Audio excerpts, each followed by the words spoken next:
to Joy Online Service. Welcome buat kalian yang pertama kali nonton atau yang sudah sering kali nonton dari Jakarta, Palangkaraya, dan Surabaya ataupun sekitarnya. We are so happy to meet all of you. Sebelum kita memulai ibadah Joy hari ini, kita yel-yel dulu yuk. Joy, yes, yes, yes, I'm awesome. Hello everyone, welcome again to Joy Online Service. Let's stand up, kita berdiri semuanya sama-sama. Oke, kita yel-yel satu kali. Everybody ready? Joy, yes, yes, yes, I'm awesome. Let's go. Woo. Come on, clap your hands together. Sing high, sing low, sing it absolutely everywhere I go. Again, sing high, sing low, sing it absolutely everywhere I go. Oh, I am thinking about Jesus' love for me. Oh, I am singing about how He sets me free. Oh,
sama hari ini.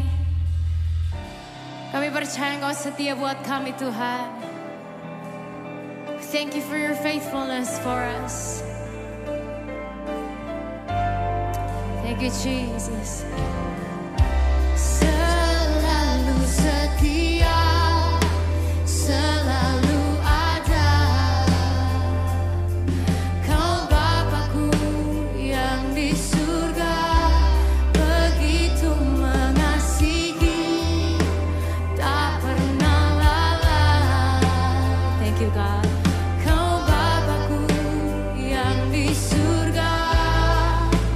Lebih dari siapapun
kedua tangan kita bersama-sama di hadapan Tuhan.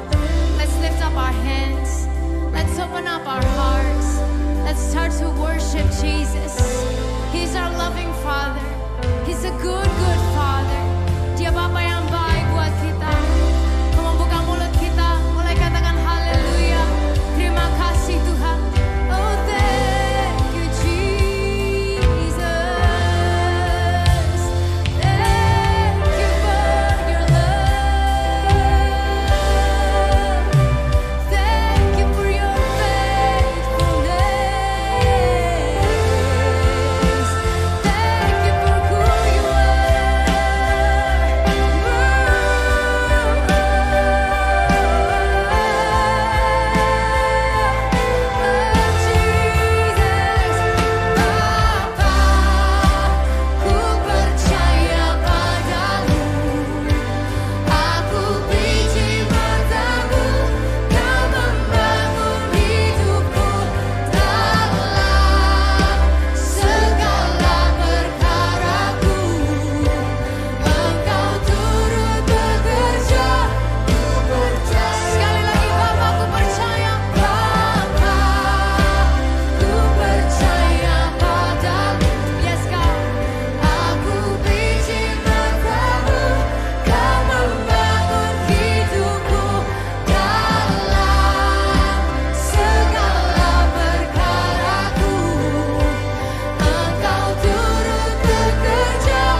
setia buat kami dan kami akan melanjutkan acara kami hari ini di dalam nama Tuhan Yesus. Semuanya sama-sama katakan amin.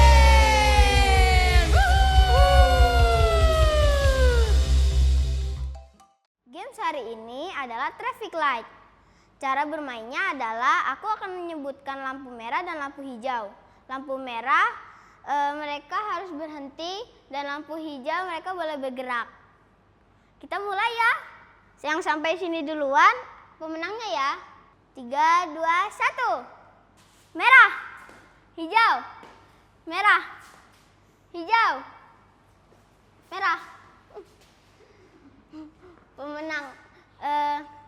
Pemenangnya adalah Naomi. Halo.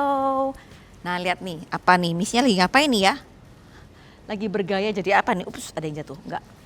Lagi bergaya jadi apa ini? Yes, jadi dokter ya sih. Jadi dokter nih, pakai jubah dokter ya kan, pakai stetoskop. Oke, dilepas dulu stetoskopnya biar nggak mengganggu. Nah, siapa yang pernah pergi ke dokter?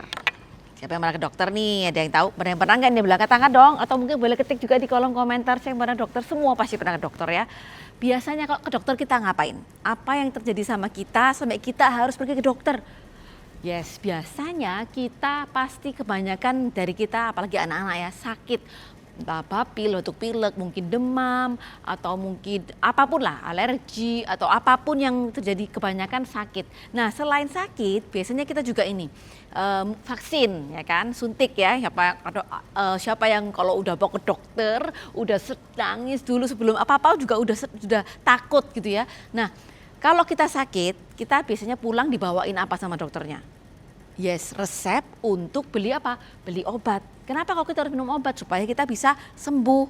Nah, obat itu pada umumnya rasanya nggak enak. Ya nggak sih? Ada sih beberapa yang lumayan lah ya, yang kayak sirup itu mungkin masih oke. Tapi kalau misalkan yang sudah bubuan itu ya, kalau kita sebutnya namanya puyer, itu rasanya bener-bener nggak enak. Biasanya kalau sama papa mama, parent kita, apalagi yang kalau masih kecil-kecil banget itu, wah udah harus berjuang banget itu ya ngasih minum obatnya. Tapi ada juga yang minum obatnya gampang gitu ya. Atau mungkin sebagian dikasih madu gitu supaya rasanya lebih enak. Nah hari ini kita akan dengar sebuah cerita, ada satu orang dokter ya, dia nggak pakai stetoskop, dia nggak pakai jarum suntik, dia juga nggak perlu obat, bahan-bahan kimia apapun, tapi dia punya cara yang sangat ajaib untuk menyembuhkan banyak orang. Oke, hari ini kita akan dengar sebuah cerita. Oke, kita dengarkan sama-sama ya. Pada waktu itu adalah momen di mana Tuhan Yesus lagi ada di dunia ya. Kita semua sudah tahu berarti siapa dokternya ya kan, dokter yang paling ajaib. Nah, dia ketemu sama orang di tengah jalan, orang yang buta sejak lahir. Tahu nggak buta itu apa? Yes, buta adalah orang yang tidak bisa melihat ya. Jadi dia dari lahir dia sudah buta, jadi dia nggak bisa melihat apa-apa. Mau wajah papa mamanya, mungkin wajah temennya, atau mungkin jalanan, bunga-bunga sekalipun dia nggak pernah tahu seperti apa itu bentuknya. Nah lalu murid-murid yang ditanya gitu ya, guru, mengapa kok orang ini lahir itu sudah buta gitu ya? Istilahnya tuh dia itu kenapa jadi buta itu salahnya siapa? Gitu, kenapa kok dia sampai jadi buta? Apakah orang tuanya melakukan kesalahan atau mungkin nenek moyang melakukan kesalahan? Tapi ternyata Tuhan bilang ini enggak. Itu tidak ada hubungannya dengan itu semua. Hanya satu yang mau ditunjukkan adalah apa? Kebesaran Tuhan. Jadi kehebatan Tuhan untuk menunjukkan kenapa kok orang jadi buta, karena untuk menunjukkan kebesaran Tuhan. Bukan karena orang tuanya berdosa, bukan karena dia punya nenek moyang yang jahat, bukan. Tapi bukan karena itu. Selalu Tuhan Yesus juga bilang ya, ada sebuah kata-kata, selama masih siang kita harus mengerjakan pekerjaan Tuhan yang mengutus aku. Ya, oke lagi kata-kata bla bla bla. Nah, setelah itu akhirnya apa yang dilakukan Tuhan Yesus? Dia meludah, ya. Tahu ya meludah ya, jangan dilakukan di rumah, oke, jangan dilakukan sekarang. Kalau meludah itu kita mengeluarkan sesuatu dari mulut kita gitu ya. Tuhan Yesus meludah ke tanah, lalu tanahnya itu sama Tuhan diaduk-aduk gitu ya. Jadi ludahnya sama tanah dicampur-campur gitu. Agak jorok ya, tapi jangan ditiru loh ya. Lalu setelah itu apa yang dia lakukan? Dia ambil ludah itu tadi ya, yang sudah ada tanahnya itu, lalu dia oleskan di mata orang buta itu. Dua-duanya dioleskan, seret. Lalu Tuhan Yesus bilang sama orang itu, pergilah dan basuhlah mukamu di kolam Siloam. Ya, kalau Siloam itu dikatakan artinya diutus. Lalu orang itu dia pergi ke Siloam, ya dia cuci mukanya. Waktu dia kembali, matanya sudah terbuka ya, dia sudah bisa melihat lagi. Bayangkan betapa bahagianya dia ya, dia bisa lihat segala hal yang nggak pernah bisa dia lihat.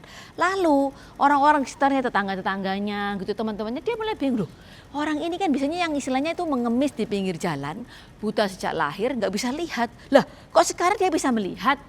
Orang-orang mulai bertanya-tanya, bener nggak sih? Ah bukan, yang bilang itu cuma orang yang mirip. Nggak mungkin, itu pasti dia. Aku lo lihat dia dari dulu, bla bla. Pokoknya semua orang lagi pada bingung, kayak heboh gitu ya, viral gitu ya.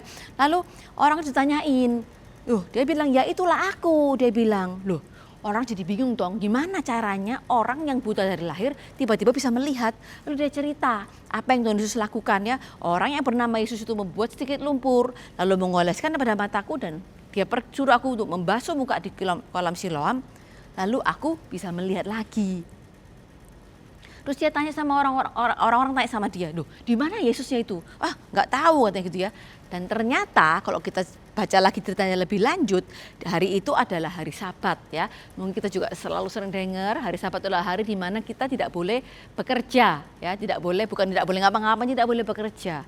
Supaya apa? Kita bisa lebih dekat sama Tuhan, bisa berdoa, mungkin kita bisa mendekatkan diri sama Tuhan. Itu tujuannya kita di hari Sabat ya. Beristirahat, dalam arti beristirahat itu bukan berarti tidur sepanjang hari, juga bukan. Tapi maksudnya itu istilahnya kayak hari libur ya, makanya parents kita juga kalau kerja Senin sampai Sabtu, Minggu libur ya kan. Nah itu juga adalah salah satunya. Nah lalu orang-orang mulai ribut ya, apalagi orang Farisi ya, mereka suka ribut gini ribut gitu. Ah tidak boleh, harusnya hari Sabat melakukan ini itu. Terus mereka cari orang tuanya, bener nggak ini anakmu? Ya bener. Terus kenapa kok kamu biarkan dia melakukan ini itu? Terus orang tuanya bilang, loh dia lo sudah besar. Jadi kalau kita pelajari lagi, orang ini umurnya sudah 38 tahun loh. Bayangkan dia sudah gede segitu, kenapa aku harus ngurusin? Istilahnya orang tuanya juga takut ya, karena orang Farisi zaman itu orang yang jahat, yang suka itu ya istilahnya melakukan seolah-olah baik, tapi mereka suka menindas orang lain dengan keagamaan itu. Nah kita nggak belajar tentang itunya, tapi intinya akhirnya apa? Orang yang sudah disembuhkan sama Tuhan Yesus ini dikucilkan ya, maksudnya kayak dimusuhin sama orang-orang lain karena dia melakukan suatu hal di hari Sabat. Tapi lalu dia ketemu lagi sama Tuhan Yesus. Terus dia tanya, Tuhan Yesus tanya sama dia, apakah kamu percaya kepada Anak Manusia? Lalu dia bilang gitu, siapa dia itu? Siapa dia itu? Tuhan gitu ya. Nah, kamu sudah melihat, istilahnya dia yang sekarang lagi ngomong sama kamu, ya aku maksudnya gitu kan. Oke, terus orang itu bilang, saya percaya Tuhan. Jadi orang itu percaya, jadi dia bukan cuma disembuhkan, matanya bisa melihat, tapi dia juga bisa melihat Tuhan secara pribadi di dalam hatinya. Bukan secara cuma, istilahnya bukan cuma kayak kita lihat beneran, tapi dia bisa melihat Tuhan dalam hatinya. Oke. Nah, ini singkat cerita, Tuhan Yesus menyembuhkan orang itu dengan cara apa? Gimana caranya dia menyembuhkan orang buta itu, Tuhan Yesus? Yuk kita ulangi lagi sama-sama yuk. Yang tadi udah dengar ceritanya, Gimana caranya Tuhan Yesus menyembuhkan orang buta itu? Yes, dia meludah ke tanah, lalu dia aduk gitu ya. Lalu akhirnya tadi yang tanah sama ludah dicampur itu jadi lumpur, lalu ditempelkan ke mukanya, orang itu cuci muka di kolam Siloam, lalu orang itu sembuh. Nah, bayangkan ya, kalau kita jadi orang buta itu, nah kita bayangkan seandainya kita sarung tutup mata kita nggak bisa lihat apa-apa, kita nggak bisa lihat hal-hal baik, indah, paling gampang ya kesukaan yang kita lihat apa? Yes, itu yang kita selalu tonton setiap hari. Yes, film-film kita kayak atau apapun, teman-teman kita, orang tua kita nggak bisa lihat itu semua. Nah kalau zaman sekarang, mungkin untuk orang yang matanya nggak bisa melihat, itu ada transplantasi mata, itu butuh dokter untuk, pokoknya prosesnya itu sangat rumit dan tidak semudah itu. Karena matanya harus ini, harus cocok apa, pokoknya sulit lah intinya gitu ya untuk membuat orang dari nggak bisa melihat jadi melihat. Tapi hari ini kita dengar tentang seorang dokter yang ajaib ya. Our magical doctor atau my magical doctor. Jesus is my magical doctor. Karena apa? Tuhan Yesus dengan begitu mudah, ya dia cuma meludah tanah, bleng, langsung tiba-tiba orang itu bisa melihat. Ya, Jesus is my magical doctor. Tuhan Yesus adalah dokter yang luar biasa, dokter yang sangat ajaib ya. Kalau kita ke dokter, kita harus minum obat dulu supaya sembuh, obat yang pahit, obat yang enggak enak. Tapi Tuhan Yesus adalah dokter yang sangat berbeda ya. Dia bisa merasakan sakitnya kita ya. Jadi Tuhan Yesus juga bisa terluka gitu ya. Dia bisa tahu. Jadi Tuhan Yesus tahu gimana caranya menyembuhkan kita. Termasuk kalau seandainya kita punya luka di dalam batin atau hati kita. Ya, Tuhan Yesus juga bisa menyembuhkan luka di dalam hati kita. Bukan cuma luka secara fisik. Bukan cuma ketika kita itu tadi matanya buta, nggak bisa mendengar atau apapun. Tapi Tuhan Yesus juga bisa menyembuhkan luka di dalam hati kita. Ya, kalau kita mungkin pernah dilukai teman kita, perasaannya ya bukan secara fisik ya. Mungkin bahkan orang tua kita bikin kita marah atau mungkin kita sakit hati, lalu mungkin kita sedih, kita ketakutan. Kita punya Tuhan Yesus yang punya obat, pokoknya Tuhan dokter segala dokter. Obatnya itu luar biasa ya, dia punya kasih sayang yang begitu besar buat kita semua tanpa terkecuali. Akhirnya apa? Kita bisa sembuh. Tapi yang bisa kita lakukan apa? Kita harus datang ya kan. Sama kalau kita ke dokter, kalau kita nggak ke dokter, kita cuma di rumah aja ngeliat gini, apa dokter bisa tahu kita sakit? Nggak tahu ya. Tapi kita harus datang. Tapi kalau Tuhan Yesus ya jangan dibandingkan ya. Kalau Tuhan Yesus bisa tahu semua, cuman ketika kita sakit atau mengalami apapun, kita juga bisa datang kepada Tuhan. Menunjukkan kalau kita ini butuh Tuhan, kita datang kepada Tuhan, hati kita datang kepada Tuhan supaya apa? Kita bisa sembuh. Kita tinggal datang dan percaya ya kita. Gimana caranya? Ya gampang dong, selalu diajarkan ya setiap minggu di gereja apa? Berdoa. Makanya kita selalu diajak, ayo berdoa setiap hari, tujuannya itu. Supaya apapun yang kita alami, mau kita lagi stres, mungkin enggak tahu anak sekarang banyak stres kali ya. Stres, mungkin kita lagi sakit secara fisik sekalipun atau sakit hati, punya beban yang berat, mungkin lihat apapun yang terjadi di sekitar kita buat kita adalah kayak ketakutan terus. Nah, yang perlu kita lakukan adalah kita datang kepada Tuhan. Sama seperti Tuhan Yesus bisa menyembuhkan orang buta itu dengan cara yang ajaib. Begitu juga dengan kita. Luka apapun yang kita alami, Tuhan Yesus bisa sembuhkan. Karena apa? Tuhan Yesus punya kasih sayang luar biasa dan dia adalah Jesus is my magical doctor. Ya, Tuhan Yesus adalah dokter yang sangat ajaib. Kita nggak perlu takut, kita nggak perlu bingung. Kita punya dokter yang sangat luar biasa ya. Sakit apapun, tapi kita perlu tahu ini, kita perlu percaya, kita perlu datang kepada Tuhan, kita perlu percaya kepada Tuhan. Dan kita perlu rajin-rajin untuk berbicara sama Tuhan, berkomunikasi dengan apa? Dengan doa. Ya. Jadi kalau kita punya sakit apapun yang sedang kita alami saat ini, ingat pesannya Miss hari ini. Jesus is my magical doctor. Super kebenaran minggu ini adalah Jesus is my magical doctor. Dan ayat penuntunnya adalah Yohanes 9 ayat 1 sampai 41 in English, John 9 verse 1 until 41. Ayat hafalannya adalah 1 Petrus 2 ayat 24b. Luka-luka Kristuslah yang menyembuhkan kalian. In English, 1 Peter 2 verse 24b. His wound have healed you. Mari kita berdoa. Tuhan Yesus, terima kasih atas berkat-berkat-Mu hari ini. Dalam nama Tuhan Yesus, haleluya, amin. Jangan lupa like, comment, and subscribe dan share ke teman-teman kalian. Bye!